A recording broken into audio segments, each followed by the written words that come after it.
네, 행복한 안식일입니다. 생각해보면 마스크 벗을 날이 곧 가까운다는 생각에 막 가슴이 들뜹니다. 그렇습니까? 교회에서 그 밥도 먹을 것 같고 또 밖에 다닐 때 운동할 때도 마스크 벗고 막 마음대로 다닐 수 있을 것 같고 희망이 이렇게 생기는 것 같습니다. 오늘도 하나님의 성전에 오신 모든 분들을 환영합니다. 하나님께서 우리 마음들에 임재해 주셔서 정말 하늘을 느끼고 위로를 받고 또 하나님을 깊이 경험하는 그런 우리 모두가 되기를 소원합니다. 이 시간에는 용서의 기술이라는 제목으로 마태복음 18장에 있는 한 이야기를 함께 생각해 보고 싶습니다. 제가 몇 절만 읽겠습니다. 그때에 베드로가 나와 이르되 주여 형제가 내게 죄를 범하면 몇 번이나 용서하여 주리이까?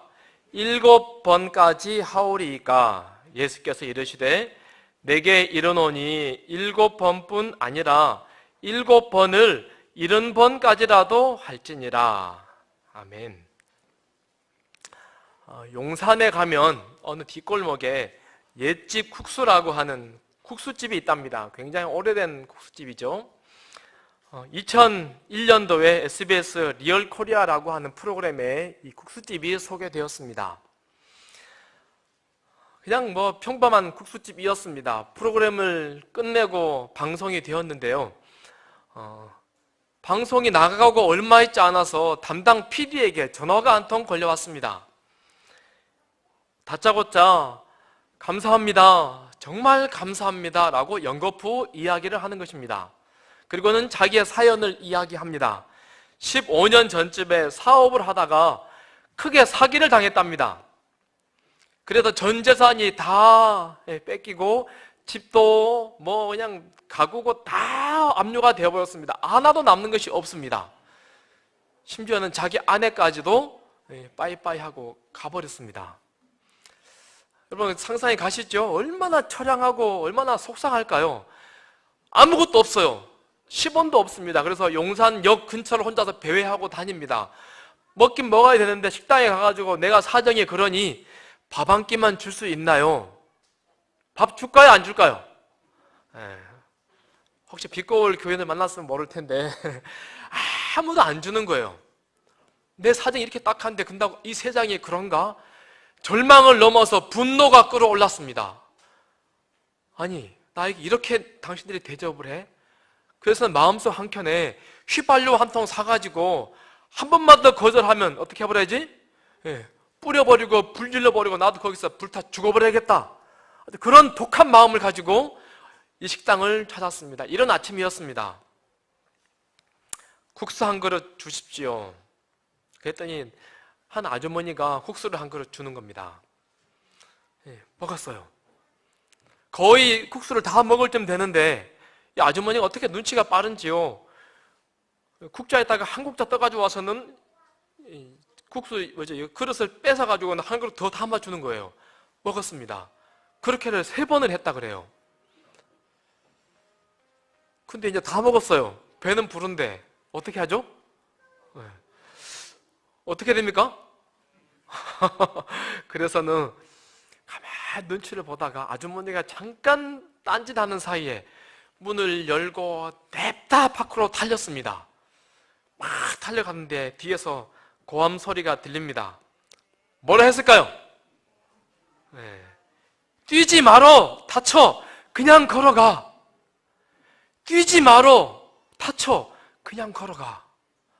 그런데요, 이 말이요, 그의 가슴속에 꽉 박힌 것입니다. 이 말 한마디에 더 이상 달릴 수가 없는 거예요. 주저앉았습니다. 그리고는 팡팡 울었습니다.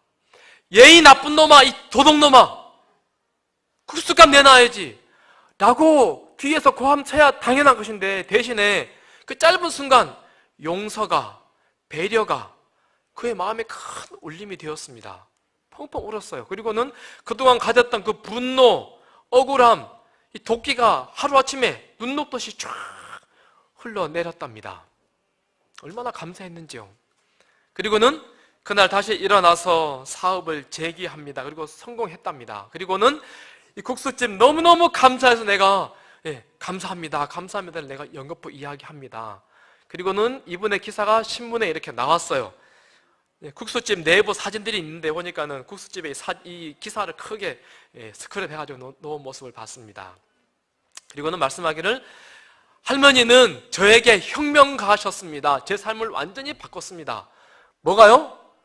말 한마디가 예의 도둑놈아 하고 비난하고 저주해야 되는 순간에 뛰지 말고 걸어가 다쳐, 이 말 한마디가 이 사람에게 큰 감동을 주더라 라고 이야기합니다. 용서, 다른 사람이 지은 죄나 잘못에 대하여 꾸짖거나 벌하지 않고 너그럽게 봐준다. 용서하십니까? 용서 받으십니까? 받으셨습니까? 유명한 정신과 의사십니다. 칼 매닝거. 이분이 이런 말 했어요. 인간의 모든 질병의 70%는 스트레스에서 오고 스트레스의 90%는 정신적 질병, 즉 미움과 증오 그리고 용서의 결핍에서 온다. 여러분 공감하십니까? 막 화가 나요. 막 증오가 막 돋아올라요. 이거 뭐의 결핍이에요? 용서해버리면 문제되지 않을 것인데 그것이 응어리져 남아서 계속 이것이 뿜어져 나오는 것입니다. 자, 그렇다면 용서해야 합니다. 어떻게 해야 할까요? 그냥 용서하면 되는 것 아닙니까? 오늘 본문은 예수님께서 용서에 관해서 우리에게 이야기해 주십니다. 베드로가 예수님께 묻습니다. 주여 몇 번이나 용서하여 주리이까? 7번까지 하면 됩니까? 묻습니다. 당시 유대인들은 3번 하면 많이 하는 거라고 생각하죠. 7번이면 내가 되겠습니까? 예수님께서 뭐라 하세요? 7번뿐 아니라 7번을 70번, 70번까지라도 할지니라 7, 49, 490번이라도 계속해서 용서해 주어라 라고 주님이 말씀하십니다. 그러면서 한 이야기를 하시지요. 잘 아시는 이야기죠. 한 사람이 왕에게 빚을 졌답니다. 1만 달란트.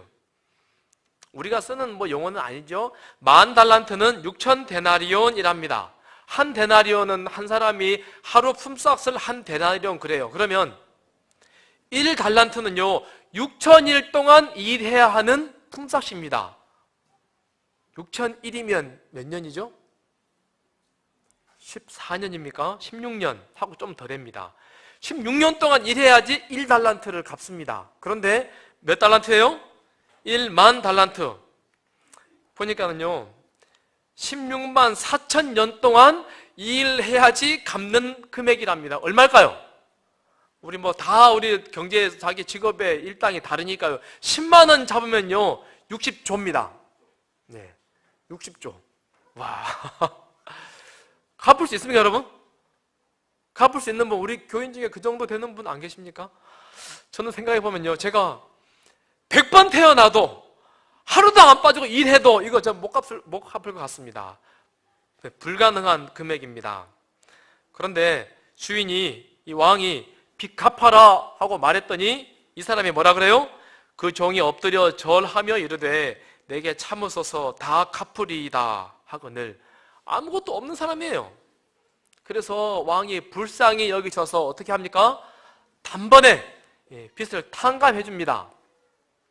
그리고 탕감받은 사람이 나오다가 자기 친구를 만났는데 이 친구는 자기에게 100데나리온을 빚진 사람이지요. 100일치 품삯이면 적은 돈은 아닌 것 같습니다.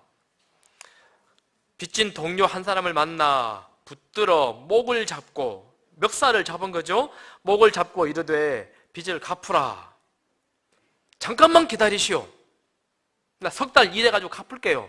말했더니 지금 당장 갚어 하면서 감옥에 쳐 넣었답니다. 그래서 이 사실이 왕에게 보고되고 왕이 나는 너에게 1만 달란트를 용서해 주었는데 이게 뭐니?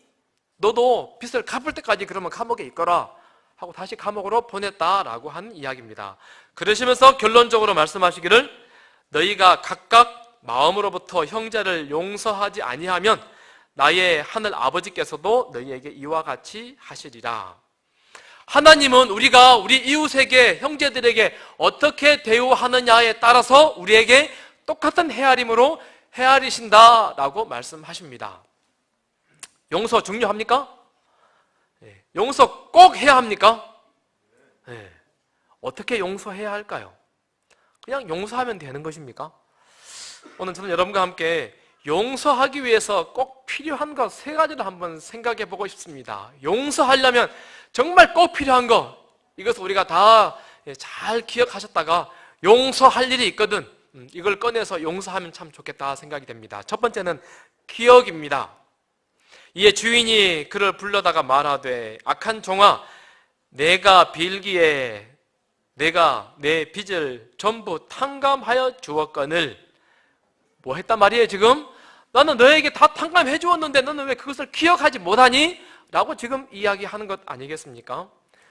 어마어마한 금액을 100번 태어났다 할지라도 갚을 수 없는 금액을 단번에 해결해 주었어요. 탕감해 줬어요. 너무 급하게 단번에 해결해 주었더니 그것이 별로 기억에 이렇게 깊이 새겨지지 않았나 봅니다. 우리는 어떻습니까? 예수님께서 십자가에서 우리의 죄를 다 용서해 주셨습니다. 누군가가 나에게 죄를 지었어요. 내가 누군가를 용서해줘야 하는 상황이 옵니다. 뭐 해야 돼요? 예수님이 나에게 은혜로 나를 용서해 주셨다라고 하는 사실을 내가 기억하는 것. 그보다 이전에는요, 내가 얼마나 큰 죄인이었는가, 나가 얼마나 흉악한 몹쓸 사람이었는가를 기억하는 것. 그것이 용서의 첫 번째 단계라고 하는 것이죠. 우리가 보는 성경은 용서의 책입니다. 맞습니까? 용서 이야기로 정말 가득 찬 책이 우리 성경입니다. 그런데요, 성경은요, 용서해주고 내가 용서해 주었으니 이 모든 기록을 다 지우겠다 하고 지우지 않으십니다. 그리고는 용서해 주었음에도 불구하고 계속해서 용서해 줬던 그 사실을 반복해서 끄집어냅니다. 한 예를 들어보겠습니다. 어느 날 하나님이 야곱을 찾아오셨습니다. 그리고는 야곱, 너 이름 좀 바꾸자. 뭐로 바꿉니까? 이스라엘이라고 이름을 바꿉니다. 야곱이라는 뜻은 발꿈치를 잡는 자이죠. 다르게 말하면 수단과 방법을 가리지 않고 상대방을 걸어 넘어뜨려서 자기의 목적을 이루는 사람이다. 세상 말로 뭐 사기꾼 하면 딱 어울리는 그런 이름입니다. 그런데 하나님이 이스라엘이라고 이름을 바꾸자라고 하세요. 이스라라고 하는 말은 그가 싸운다라는 말이고, 엘이라는 말은 하나님입니다. 누가 싸워요? 하나님이 싸운다. 이제는 네 힘으로 너가 사는 게 아니라 누가 싸워요? 하나님이 싸울 거야 라고 하는 그런 이름입니다. 그리고는 이스라엘이라고 이름을 바꿔준 다음에 얼마 있지 않아서, 아니 몇 년 지난 다음에 하나님이 야곱을 다시 부르십니다. 하나님이 그에게 이르시되 내 이름이 야곱이지만은 내 이름을 다시는 야곱이라 부르지 않겠고 이스라엘이 내 이름이 되리라 하시고, 그가 그의 이름을 이스라엘이라 부르시고, 몇 년 지난 다음에 하나님이 다시 야곱에게 오셔서 야곱, 네 이름 이제 야곱이라 하지 말고 이스라엘이라고 하자. 다시 한번 반복해서 이야기하십니다. 그리고 나서 시간이 또 많이 지난 다음에 하나님이 또 이야기하세요. 그 밤에 하나님이 이상 중에 이스라엘에게 나타나 이르시되 야곱아 야곱아 하시는지라. 야곱이 이르되 내가 여기 있나이다 하매, 내가 다시는 너를 야곱이라 부르지 않을게 하시면서 하나님은 종종 야곱아 야곱아 하고 이름을 부르십니다. 야곱 뜻이 뭐라고요? 발꿈치 잡는 자, 사기꾼. 이름을 바꿨으면 바꿔진 이름으로 그가 살아야 되는 것 아니에요? 하나님 그렇게 불러주셔야 하는 것 아닙니까? 왜 자꾸 야곱이라고 부르십니까? 너는 야곱이었어 라고 하는 사실을 상기시키기 위한 하나님의 특별한 계획 아니겠습니까? 우리가 잘 아시죠? 다윗, 솔로몬, 베드로, 사도 바울, 흠이 많고 허물이 많았어요. 그런데 하나님은요, 그 허물을 한 번에 제거해주고 다시는 그거 기억하게 하시는 것이 아니라 성경에 계속 하나님이 반복하세요. 너 옛날에 그랬지? 전에 그랬지? 무슨 이야기입니까? 너의 근본을, 너의 과거를 기억하고 살려무나 라고 지금 이야기하시는 것입니다. 오늘 본문에 용서하지 못하는 이 사람, 자기 동료에게 정말 괴팍하게 굴고 있습니다. 그가 만약에 내가 1만 달란트 빚졌던 사람이라는 사실을 그가 기억했다면 과연 그렇게 괴팍하게 했을까라는 생각을 갖습니다. 자기도 용서받았던 사실을 기억해야 합니다. 기억이 용서의 첫걸음입니다.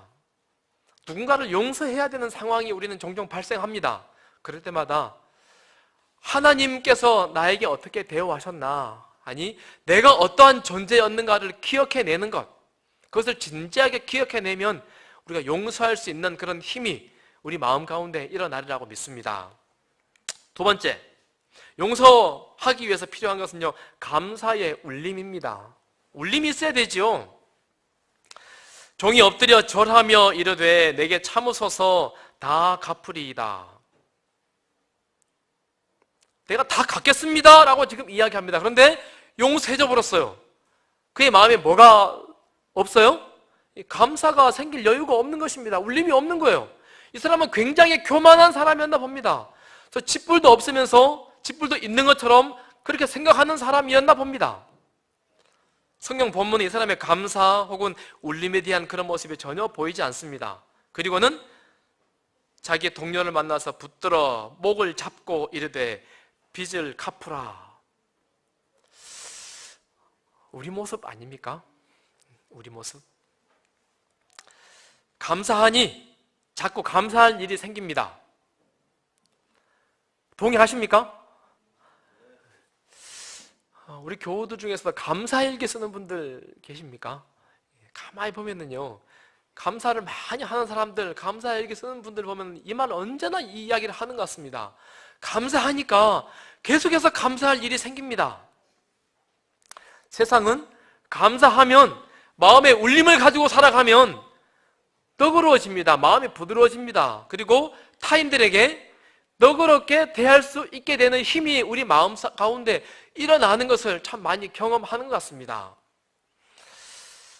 예수님의 십자가를 깊이 생각하면 울림이 있고 감사가 있습니다. 우주의 창조주께서, 하나님께서 나를 위해서 죽으셨대. 그분께서 나 때문에 이 모진 모욕을 다 당하셨대. 그분께서 나 때문에 이 큰 아픔들을 감당하셨대 라고 하는 생각을 곰곰이 생각해보면 마음에 울림이 있어요. 감사가 일어납니다. 하나님이 나 때문에 하신 일들, 그분의 은혜가, 감사가 마음에 일어나면 그 어떤 사람이라 할지라도 우리가 불쌍하게 그런 마음을 여기게 되고 그를 용서하게 되는 그런 경험들이 종종 있는 것 같습니다. 그러므로 성도는 십자가를 참 많이 묵상해야 합니다. 십자가를 묵상할 때 용서하게 됩니다. 어느 분이 용서하지 않으면 이라고 하는 제목으로 몇 글을 적어놨어요. 첫 번째, 용서하지 않으면 마음이 더러워집니다. 맞습니까? 여러분 많이 경험해 보셨죠? 누가 나를 해코지했어요. 죽일 놈 살릴 놈 입을 계속 갈면 내 마음이 어떻게 돼요? 너무 어두워집니다. 머리도 아프고요, 너무너무 괴로워져요. 상대방의 그 아픈 말 한마디, 그 행동 하나를 가져가다 제가 계속 만져요. 그러면 누가 더러워지는 거예요? 나만 더러워지는 것 아닙니까? 두 번째, 사탄이 틈을 답니다. 용서하지 않으면 마귀가 그를 미워하는 마음 가운데 계속 들어와서 나의 마음을 더럽게 할 뿐 아니라 마귀의 모습으로 내 삶이 변화됩니다. 세 번째, 용서하지 않으면 미워하는 그 사람을 닮아갑니다. 여러분 공감하십니까? 우리 자녀 교육 가운데 이런 게 있잖아요. 엄마 아빠의 못된 모습을 자녀가 계속 보고 배워요. 나는 절대 저렇게 살지 않아야지 결심합니다. 그런데 어떻게 합니까? 자라고 나면 엄마 아빠의 그 나쁜 모습이 그대로 아이에게 남아 있습니다. 사람은 두 가지를 닮는답니다. 첫 번째, 사랑하는 사람을 닮는답니다. 두 번째, 미워하는 사람을 닮는답니다. 왜 그럴까요? 왜요? 사랑하는 사람을 닮고 미워하는 사람을 닮습니다. 왜요? 많이 생각하니까. 많이 생각하니까 닮습니다. 결코 미움이 있거든 털어내야지요. 미워하면 그 사람을 내가 닮아가게 된다라고 하는 거죠. 네 번째, 용서받을 수 없습니다. 우리가 읽어본 본문처럼요, 하나님은 용서하는 사람에게 용서하시겠다라고 지금 말씀하시고 계십니다. 다섯 번째, 상처가 치유되지 않습니다. 그러죠? 여섯 번째, 과거에 묶입니다. 계속 그 사실 속에서 헤어나지 못하고 거기서 빙글빙글 돌고 있지요. 마지막 일곱 번째, 외롭게 삽니다. 정말 미움이 사라지지 않는 사람은요, 사람 만나는 것도 참 부담스럽습니다. 혼자 울타리 안에 갇혀서 외롭게 살아가게 되는 것 같습니다. 근데요, 용서해야지. 용서하는 거 당연합니다. 용서하고 살아야 합니다. 용서가 잘 됩니까? 용서 안 될 때가 참 많지 않습니까? 어떻게 해야 용서할까? 우리가 지금 아침마다 새벽 기도회 때 말씀을 읽는데 그 말씀 가운데 그런 구절이 있었습니다. 회개는 누가 하게 해요? 성령께서. 나 스스로 회개하는 마음이 생기지 않습니다. 성령께서 내 마음을 만져주셔야지 회개하게 됩니다. 반대로요, 용서를 하는 것도 누가 하는 거예요? 내 힘으로 안 돼요. 정말 미운 사람. 제가 군 생활을 하는데요, 제가 이등병 막 갔는데 상병인데 통갑인데요, 얼마나 저를 괴롭혔는지 몰라요. 그 사람이 저를 참 좋아하는 것 같아요. 이쁘다고 하는데 너무너무 싫은 거예요. 정말 사소한 것 툭 한마디 던지고 따라하라 그러고 아무것도 안 하는 거 앉아 일어나 시키는데 자기는 재밌다고 깔깔대는데 너무너무 싫은 거예요. 잠자고 있으면 어떻게 합니까? 우리 이등병 오면 어떻게 하죠? 툭 쳐요. 그럼 뭐라 해야 됩니까? 이병 아무개 벌떡 일어나야 됩니다. 탁 서야 되잖아요. 그걸 즐겨요. 저녁에 잠을 못 자게 해요. 스트레스입니다. 제가 신앙인으로서 그래도 내가 용서하고 살아야지. 근데 계속 하는데 내 마음에 이게 움직이는 것이 이게 감당이 안 되는 것입니다. 용서하는 마음은 내 스스로 안 됩니다. 성령의 사역이시지요. 우리 어제 아침에 읽었던 새벽기도 말씀인데요, 만일 그대가 기꺼이 행하고자 하는 마음이 생기기를 구한다면, 그런 마음이 들기를 원한다면 하나님께서 그대를 위하여 일하실 것이다. 우리 여자분들만 다시 한번 읽어보실까요? 시작.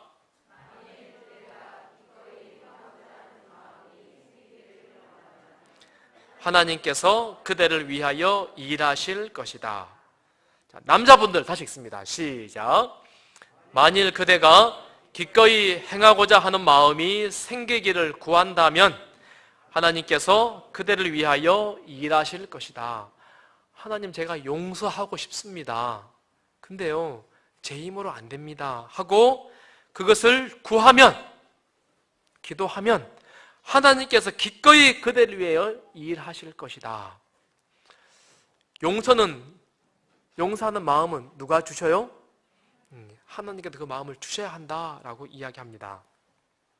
세 번째, 용서하기 위해서 또 필요한 건 용서의 공식이 필요하다라고 합니다. 용서 어떻게 하는 것일까요? 그냥 누군가가 나에게 잘못하면 용서해 줘버려야 합니까? 계속해서 저를 괴롭히는데도 불구하고 계속 용서해 주어야 할까요? 용서 어떻게 해야 될까요? 무조건 어떤 것으로 다 씻어 줘버려야 될까요? 우리에게 좋은 예가 있습니다. 영화 밀양, 우리 아시는 분들 많으시죠? 여자 주인공 이름이 신혜였습니다. 교통사고로 남편이 죽었어요. 그리고 작은 아이 하나 데리고 고향 밀양으로 내려왔습니다. 그런데 유괴범이 아이를 납치했어요. 거금을 달라고 합니다. 자기 전 재산 다 갖다 줬어요. 그러나 그거에도 택도 없다 그래요. 나는 돈이 없다. 결국에는 아이를 죽여서 보냅니다. 아이 시체를 이 사람이 봅니다. 너무너무 괴로웠어요. 그런데 어찌어찌 하다가는 교회를 갔어요. 그리고는 열심히 신앙생활을 합니다. 마음을 추스렸어요. 찬양대 와서 찬양도 하고 열심히 전도도 하고 다니고 이제 마음이 굉장히 부드러워졌어요. 그리고 어느 날 우리 아이를 죽인 그 사람을 내가 용서해 줘야겠다 마음 먹고 교도소를 찾아갑니다. 근데 죽인 유괴범이 어떻게 하고 있어요? 자기 생각에는 정말 우울하게 좌절하게 나는 죄인 이러고 있을 줄 알았더니 뭐 하고 있어요? 너무 해맑게 웃으면서 내가 예수님을 알게 되었습니다. 아, 그분이 나의 죄를 다 용서해 주셨어요. 내가 너무너무 행복한지 몰라요. 당신도 예수님 믿으세요. 자기 아들이 죽어가지고 괴로웠는데 자기는 이 사람을 지금 용서해야지 마음 먹고 조심스럽게 왔는데 이미 자기는 용서받았답니다. 용서 누가 해줘야 되는데 자기는 패싱 해버리고 하나님이 용서해 줬답니다. 그 말 듣고 주인공이 너무너무 분개합니다. 돌아옵니다. 나 이런 하나님 안 믿어. 그리고는 교회를 향하여 돌을 던지는 사람이 되었습니다. 교인들을 굉장히 해코지하는 그런 역할을 이분이 하게 돼요. 용서의 공식을 모르면 이런 결과가 일어납니다. 무조건 용서해 줘야지. 하나님께만 용서를 내가 구하면 되는 거야. 여러분 생각해 보십시오. 만약에 그렇다면 이 세상은 무법천지가 될 겁니다. 내가 못된 짓 다 하고 혼자 골방에 가가지고 하나님 나의 죄를 용서하여 주십시오. 감사합니다. 그리고 또 못된 짓 다 하고 하나님께만 가서 하나님 감사합니다 해버리면 어떻게 될까요? 상처받은 사람은 늘어날 겁니다. 하나님은 결코 하늘나라 용서의 공식을 그렇다라고 이야기하지 않으십니다. 분명히 못된 짓을 하면 처벌을 해야 되고 사절을 해야 되고 공의가 작동되어야 그것이 진짜 용서가 이루어지는 것이겠죠. 성경은 말합니다. 그러므로 예물을 제단에 드리려다가 거기서 내 형제에게 원망 들을 만한 일이 있는 것이 생각나거든 예물을 제단 앞에 두고 먼저 가서 형제와 화목하고 그 후에 와서 예물을 드리라. 다이렉트로 하나님께 달려가는 것이 아니고 어떻게 하라고요? 원망 들을 만한 일이 있으면 죄를 지었으면 누구한테 먼저? 피해자에게 먼저 가서 내가 잘못했노라고 용서를 구하더라고 정당한 보상을 해야 되면 보상을 하고 처벌을 받아야 되면 처벌을 받은 다음에 해결하고 하나님께 오라라고 성경은 이야기합니다. 형제 사이에 장부가 있습니다. 그리고는 너가 나한테 빌려준 거 있으면 갚아야지. 마이너스, 제로, 0 해결한 다음에 그 다음에 하나님께 가야 된다라고 성경은 단호하게 우리에게 이야기합니다. 정신적으로든 물질적으로든 피해를 입혔으면 어떻게 하라고요? 당사자에게 먼저 해결하고 난 다음에 하나님을 찾으랍니다. 그리고 와서 성전에 와서 기도합니다. 우리들끼리 체벌해야 되는 문제를 해결했습니다. 우리가 우리에게 죄 지은 자를 사하여 준 것 같이 우리 죄를 사하여 주옵소서. 참 우리 빛골 교회가 정말 이러한 일들이 잘 이루어지는 그런 공동체가 되기를 간절히 원합니다. 성도들 간에 원한이나 아픔이나 서운함이 없어야 합니다. 혹시 그런 모습이 있으면 혼자 하나님께 가서 하나님 내가 잘못했습니다 하는 것이 아니라 성도들끼리 어떻게 해야 되는 거예요? 찾아가서 내가 사과를 하고 내가 잘못했노라고, 혹시 내가 피해를 입혔으면 내가 정당하게 갚겠다고, 그리고는 성도 간의 회개, 계산이 이루어진 다음에 하나님께 와서 회개한다라고 이야기하는 것이지요. 그런데 다른 경우도 있습니다. 상대방이 전혀 잘못을 인지하지 못합니다. 잘못했다라고 말하지 않아요. 그럴 마음이 전혀 없습니다. 그런 경우에 어떻게 해야 될까요? 오늘 본문은 이렇게 말합니다. 내 형제가 너에게 죄를 범하거든 가서 너와 그 사람과만 상대하여 권고하라. 너 나에게 이런 피해를 입었어. 내가 마음에 상처를 입었다고.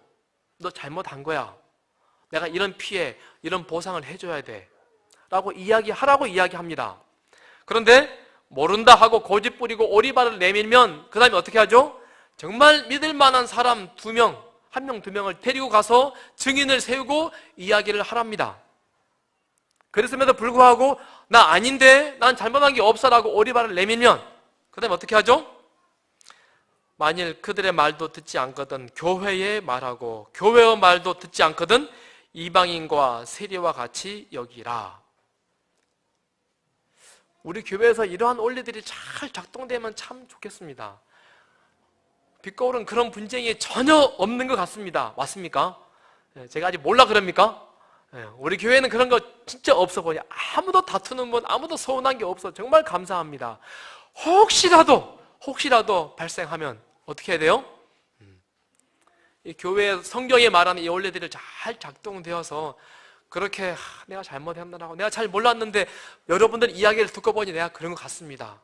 교회 이야기를 듣고 보니 내가 그랬네요. 정말 죄송합니다. 잘못했습니다. 하고 회개하고 서로 용서하는 그런 그런 분위기가 정말 잘 되면 좋겠습니다. 그런데요, 그럼에도 불구하고 아니다고, 난 잘못한 게 없다고 골칫 뿌리면 어떻게 취급을 하고요? 이방인과 세례와 같이 여기라.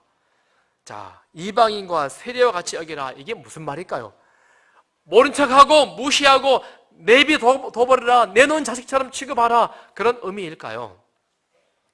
먼저 권고할 때 기술이 필요합니다. 실문교훈은 이렇게 말합니다. 우리의 마음과 정신에 조금이라도 조롱하고 비웃는 생각이 일어나지 않도록 하자. 억양에 있어서도 조롱하는 기색이 나타나지 않게 하자. 무관심한 태도를 취하거나 의심하고 불신하는 태도를 갖지 말라. 누군가를 권고할 때 추워도 비난하는 마음이, 추워도 의심하는 마음이 들지 않고, 우리 예수님은 누군가를 권고할 때에 눈에 눈물이 맺혀 있었다 그러지요. 정말로 사랑하는 마음으로, 정말로 회복되기를 바라는 마음으로, 정말로 관계가 더 좋아지기를 간절히 바라는 마음으로 권고해야 한다라고 이야기하죠. 그리고 이어서 말하기를 함께 기도하는 그런 관계가 되어야 된다라고 말하죠. 기도는 우리들 사이를 연합시키는 동시에 하나님과 연합시킨다. 기도는 예수님을 우리의 곁으로 오시게 하고 낙심하고 고민하는 영혼들에게 마귀를 이길 수 있는 새 힘을 준다. 간절히 기도하는 그런 모습으로 나아가서 권고하고 돌아오게 하고 용서하고 회개하는 그런 모습들이 작동되어야 한다라고 이야기합니다. 반대로 딱 잡아떼는 사람들, 여러분 만나본 적 있습니까?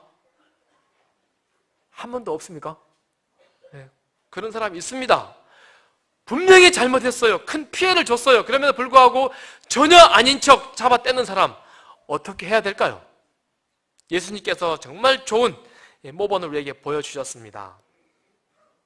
십자가에 못 박히시는 순간 이에 예수께서 이르시되 아버지 저들을 사하여 주옵소서 자기들이 하는 것을 알지 못함이니이다 하시더라. 그들이 그의 옷을 나눠 제비 뽑을세. 이들은요 예수님에 관하여 전혀 동정이 없습니다. 못질하면서 당연하다고 생각하는 사람들입니다. 예수님은 그들을 향하여 내가 너를 용서하노라 하지 않으셨어요. 예수님 뭐라 기도하세요? 그 장부를 너하고 나하고 상하게 펴놓고 우리 따지자라고 하지 않으세요. 이 장부를 하나님께 드려버려요. 하나님께서 이 사람들하고 해결하십시오. 나는 모르겠습니다. 하나님 책임지세요. 하나님께 장부를 들려드리는 것입니다. 아버지 저들을 사하여 주옵소서 자기들이 하는 걸 알지 못합니다. 우리 시편 가운데 이런 내용이 참 많지요. 하나님 저들을 하나님이 해결해 주십시오. 나는 할 수 없습니다. 성도들은 용서에 관해서 이렇게 기도해야 합니다. 정말 나를 해코자 하는데 그 사람이 전혀 이해하지 못해요. 돌이킬 마음이 없어요. 그러면 어떻게 기도해야 돼요? 내가 그분에 관한 미움으로 만지작 하는 것이 아니고 하나님 나는 모르겠습니다. 하나님 책임지십시오. 하나님께 정말 맡길 수 있는 사람이 진짜 믿음 있는 사람입니다. 우리 모두가 그 믿음 다 소유하게 되기를 간절히 바랍니다. 존 브로커만이라는 사람이 지난 2000년간 인류사를 바꾼 위대한 발명은 무엇인가 라고 100명의 석학들에게 편지를 보냈습니다. 인류를 바꾼 최고의 발명품이 무엇입니까? 그랬더니요 사람들이 쫙 나름대로 논리로 이야기했습니다. 이것들을 이야기합니다. 많은 것들이 있습니다. 그중에 우리 한백경 선생님은 저한테요 전기가 최고의 발명품이라고 이야기합니다. 공부하러 가면 항상 전기 이야기를 하시는데요 전기 모터, 원자폭탄, 망원경, 피임약, 미적분, 시계, 교양악단, 인쇄술, 전기, 비행기, 컴퓨터, 인터넷, 정말 많은 것들을 그럴듯한 이유로 쫙 이야기합니다. 여러분은 무엇이라고 생각되십니까? 무엇이 최고입니까? 근데 이 중에 재밌는 것 하나는요, 지우개가 들어있습니다. 지우개. 여러분 공감하십니까? 만약에 지우개가 없었다면 우리의 인쇄술이 발달되지 않았을 거랍니다. 지우개가 없었다면 멋있는 그림들이 나오지 않았을 것이랍니다. 지우개가 없었다면 수학, 물리학도 정말 더디게 나왔을 것이랍니다. 하다가 틀리면 음악, 악보 그릴 때 지우개가 없었으면 어떻게 될까요? 지우개 때문에 인류가 이렇게 발전되었다라고 이야기합니다. 틀리면, 실수하면 얼른 지우고 새로 작업할 수 있기 때문 아니겠습니까? 인류에게 용서가 없다면 어떻게 되었을까요? 용서가 없다면 우리가 동물의 왕국, 그 약육 강식, 포악한 세상 되지 않을까요? 누가 누구에게 잘못하면 지워주는 것, 그래서 우리가 아름답게 살아갈 수 있는 것 아니겠습니까? 최고의 지우개, 우리 예수님이 이 땅에 오셔서 우리의 모든 죄들을 다 지워주셨어요. 예수님의 지우개를 우리가 의지하고 우리도 누군가 우리에게 잘못한 것 있거든 깨끗하게 지워줄 수 있는 그런 믿음의 사람들, 용기 있는 우리 그리스도인들 다 되기를 간절히 바라며 말씀을 드리겠습니다.